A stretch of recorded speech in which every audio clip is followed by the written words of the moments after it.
இன்றைக்கி நம்ம பிரேக்ஃபாஸ்ட்டுக்கு ரொம்ப சிம்பிளான ஹெல்த்தியான ரவா கிச்சடி காய்கறி போட்டு பண்ணலாங்க. எப்படி பண்ணலான்னு பார்க்கலாம். கடாயில் ஒரு கப்பு ரவை சேர்த்துக்கலாம். லோ ஃப்ளேமில் வாசனை வர வரைக்கும் வறுத்துக்கலாங்க. இந்த மாதிரி வறுத்து சேர்த்து தான் கிச்சடி உதிரியாக வருங்க. ஹை ஃப்ளேமில் வச்சா ரவை கருகிடும். ரவை நல்லா வாசனை வந்துடுச்சு, வறுபட்டுடுச்சுங்க. தட்டுக்கு மாற்றி ஆற வச்சுக்கலாம். 2 டேபிள் ஸ்பூன் எண்ணெயை சேர்த்துக்கலாங்க.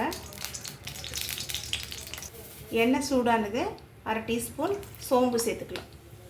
சோம்பு பொரியணுங்க. சோம்பு பொரிஞ்சிடுச்சு. சின்ன துண்டு பட்டை, 3 கிராம்பு, ஒரு பிரியாணி இலை.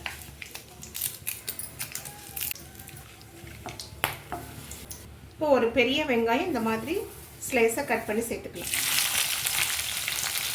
வெங்காயம் 70% வதக்கிக்கலாம். 5 பல்லு பூண்டு இந்த மாதிரி கட் பண்ணி சேர்த்துக்கலாம். பூண்டு சேர்த்த பிறகு ஒரு வாட்டி கலந்து விட்டுக்கலாம். பாதி தக்காளி கட் பண்ணி சேர்த்துக்கலாங்க. சின்ன பச்சை மிளகாய், 3 பச்சை மிளகாய் கட் பண்ணி சேர்த்துக்கலாம். 2 கட் பண்ணி சேர்த்துக்கலாம்.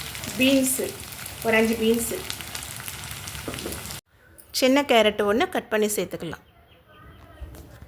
ஒரு 5-6 புதினா, கொஞ்சோண்டு கொத்தமல்லி சேர்த்து காயெல்லாம் ஒரு 5 நிமிஷம் வேகிற வரைக்கும் வதக்கிக்கலாம்.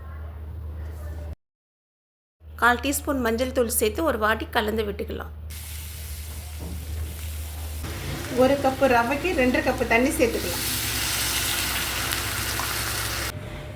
தேவையான அளவு உப்பு சேர்த்துக்கலாம்.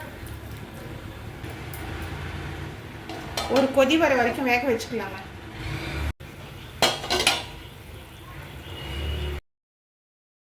தண்ணி கொதிச்சிடுச்சுங்க. இப்போ வறுத்து வச்சுருக்கிற ரவையை கொஞ்சம் கொஞ்சமாக சேர்த்து உருண்டை கட்டாமல் கலந்து விட்டுக்கலாம்.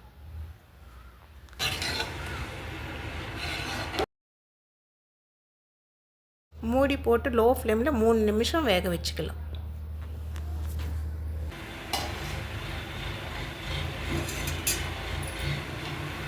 அவ்வளோதாங்க, வெந்துடுச்சு. கடைசியாக ஒரு டேபிள் ஸ்பூன் எண்ணெயை சேர்த்துக்கலாம். எண்ணெயை சேர்த்துட்டு கலந்துட்டு ஸ்டவ் ஆஃப் பண்ணிடலாம்.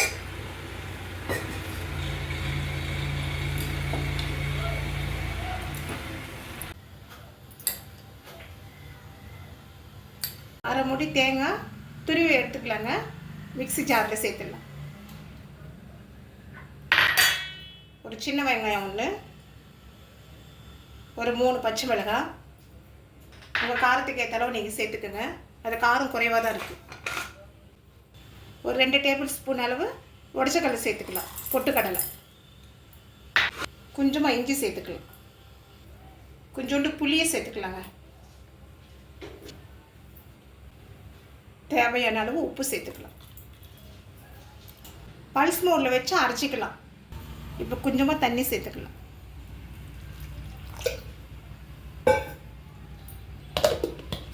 மறுபடியும் பல்ஸ் மோடில் அரைச்சிக்கலாம்.